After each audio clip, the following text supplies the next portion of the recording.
Speaking of liberals, in America we would refer to them as the left. Yeah. Even in this country also we refer to them as the political left.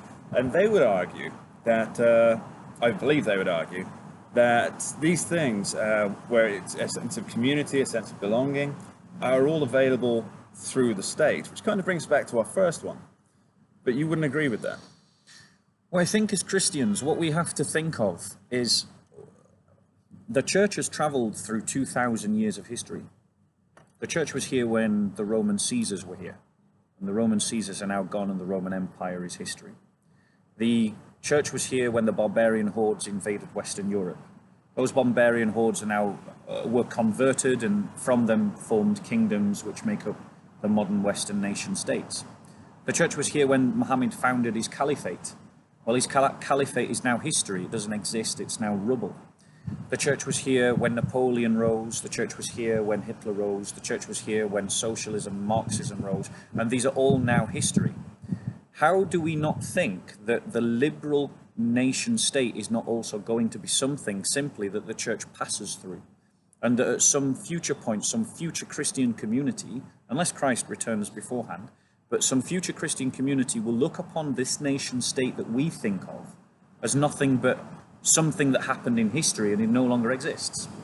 So a Christian political narrative has to be based upon the identity and the community of Christians and upon the triumph of the church from one generation to the next. Now, previous Christians in history never had a problem with that. That is why the Christians defeated the Roman Empire.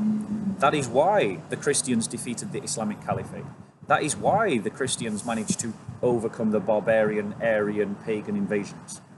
But suddenly, in this modern age since the Enlightenment, suddenly we Christians are looking to the state to save us, rather than having the solidarity amongst ourselves to defend our own community and to advance the goals, agenda, and condition of our own community and its own embetterment.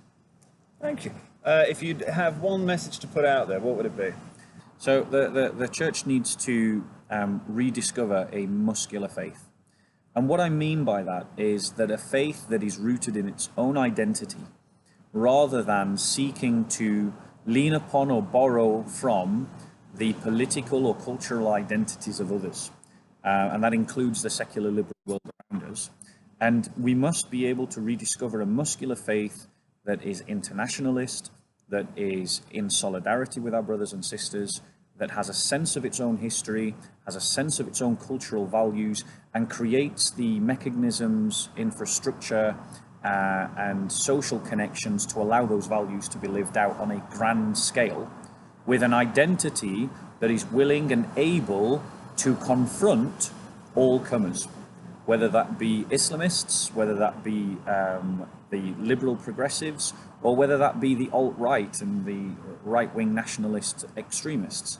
The church has to be able to stand up for itself and to be able to do so in every sphere, in every occasion, and in every way. Thank you very much, Bob. This is Bob the Builder of SoCo Films. Check him out on YouTube. I'm Mark Angelides for Liberty Nation. Thanks very much. Visit us at libertynation.com.